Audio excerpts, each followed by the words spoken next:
A pesar de atoparnos nunha época clave para o sector do marisqueo, a situación da Ría de Arousa é preocupante. Os bancos de libre marisqueo atópanse baixo mínimos. No día 5 xa damos por finalizada a campaña, porque non temos máis zonas de traballar hasta o mes de junio, julio, noutras zonas que podamos comezar a traballar. Entonces, as zonas de libre marisqueo están moi mal, o número de barcos que hai agora no Boído é moi baixo, e nos lombos creo que estaban ayer entre 10-12 barcos.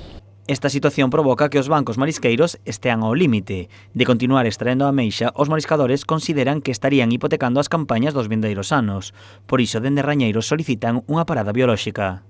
Polo marisco que é moi pequeno, a maiores tamén temos un inverno especialmente duro pola baixa salinidade que hai nos lombos e outros criterios que hai feitas pola asistencia técnico de Rañeiros que se lle mandou todo o informe á Consellería do Mar. Daí a pedida deste paro biolóxico.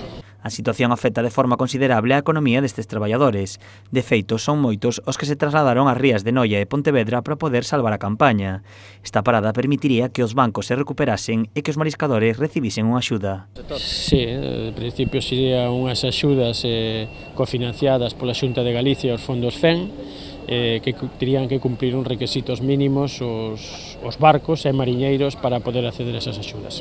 Dende Rañeiros sinalan que a solución para o problema dos bancos sería facer arados e aumentar as sementes. No Boído facer arados, tamén facer arados nos lombos de Ulla e en Cabío, para que o desove da primavera se atira a ese terreno que queda limpio para que se atiran os desoves, pero bueno, é unha das medidas. O ideal sería aportar semente, pero iso vai a ser bastante complicado xa que a propia asociación non dispón de medios económicos posibles para aportar a ameixa. Dende a Consellería tamén anunciaron que están estudando a situación.